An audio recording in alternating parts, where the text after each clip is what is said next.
Video থেকে আমরা যে কাজটা করেছি জাস্ট আমরা কোডটা এখানে প্লে করেছি। তো প্লে করার পরে আমরা একটা প্রজেক্টটাকে রান হয় কিনা দেখবো, তারপরে ফোল্ডার ফাইল স্ট্রাকচার এগুলো আগে ফার্স্ট আমরা বোঝার চেষ্টা করব। বুঝে দেন তারপরে আমরা কাজ করব। ওকে, তো আমরা কি করি, প্রথমে দিই হচ্ছে পিএইচপি আর টিসন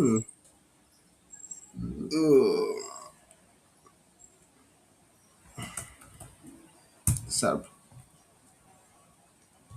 ওকে, একটা পোর্ট ওপেন হয়ে গেছে। আচ্ছা, যেহেতু আমরা ল্যারাগন ইউজ করতেছি, আমরা এখানে চাইলে একটা কাজ করতে পারি অবশ্য। কি যেন এটার নাম হচ্ছে সিএমএস ডট টি টেস্ট। ওকে, সিএমএস টেস্ট নামে কিছুই পাচ্ছে না।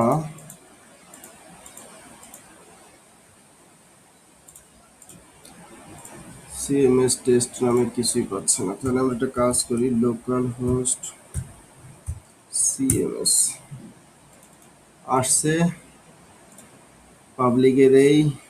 ওকে, চালু হয়েছে এবং আমাদের বিল্ডিং অথেন্টিকেশন যেটা দেওয়ার কথা সেটা কিন্তু দিয়ে দিছে। আমরা এবার একটা কাজ করতে পারি। কাজটা হইল যে, যেহেতু ডট টেস্ট আমাদের রান হয়নি, আমরা জাস্ট আমাদের এই প্যানেলটা ওপেন করে ইনজিনেক্সটা মনে হয় বন্ধ করে চালু করলেই হবে। বন্ধ করলাম, চালু করলাম। এবার আবার আমরা এখানে যাই, যা সিএমএস টেস্ট নিচ্ছে না।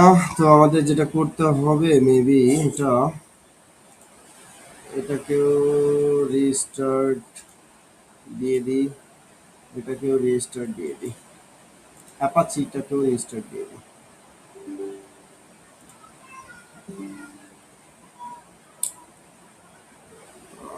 অ্যালাউ চাচ্ছে, ওকে, আবার অ্যালাউ চাচ্ছে। ওকে,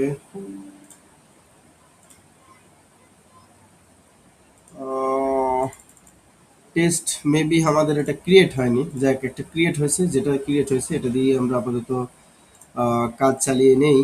তো আমাদের একটা অলরেডি চলছে। আমরা আর একটা টার্মিনাল ওপেন করে নিচ্ছি। প্রথমে দেখে নিই পিএইচপি আর্টিসান অ্যাবাউট। এটা জানা মানে খুবই জরুরি যে আমাদের কি কি ইনস্টল হয়েছে। আমাদের অ্যাপ্লিকেশনের নাম আছে হচ্ছে ল্যারাবেল, ভার্সন এসেছে 13, পিএইচপি ভার্সন আমাদের 8.3, কম্পোজার ভার্সন হচ্ছে এত, এনভায়রনমেন্ট লোকাল, ডিবাগ ইনেবল করা আছে, ইউআরএল দেওয়া আছে, মেইনটেইন কোড দেওয়া আছে, টাইম জোন কোনটা ধরেছি দেওয়া আছে, লোকাল দেওয়া আছে, ড্রাইভার বিভিন্ন ধরনের ড্রাইভার দেওয়া আছে। আর স্টোরেজ কোথায় হবে সেটা এখানে দেওয়া আছে, লিঙ্কেড করা নাই, এটাই কিন্তু ইম্পর্টেন্ট।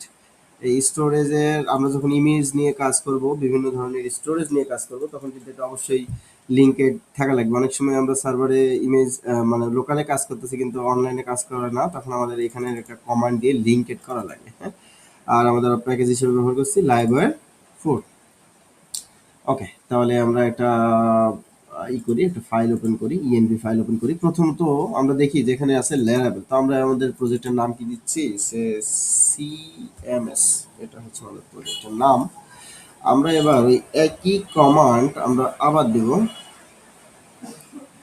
এবার এখানে নাম পাবো সিএমএস। আশা করি এই জায়গায় যে নামটা কিভাবে চেঞ্জ করতে হবে এটা আপনারা বুঝে গেছেন। ওকে, তারপরে এই যে এখানে কি জেনারেটরের কথা বলছিলাম, কি জেনারেট না, তো আমরা একটা কাজ করি, এখন যে কিটা আছে এখানে এইটাকে আগে কপি করি। কপি করার পরে পিএইচপি আর্টিসান কি জেনারেট, জেনারেট বানান হয়েছে, আমরা এখানে ইএস দিয়ে দিলেও হবে। এখন কিন্তু একটা চেঞ্জ হয়ে গেছে, আমাদের স্পেলিংটা মিস্টেক হয়েছিল, দেখেন এটা কিন্তু চেঞ্জ হয়ে গেছে। এই কি জেনারেটটাও যখন আপনি সার্ভারে সফটওয়্যার আপলোড দিবেন তখন এটাও আপনার প্রয়োজন হবে। ডিবাগ ট্রু আর ফলস, ট্রু দিলে কি হবে, ফলস দিলে কি হবে, এটা আমরা ক্লিয়ার করে নিই। এখানে ট্রু দিলে যেটা হবে যে যদি কোনো ইউরোর আসে সেটা সরাসরি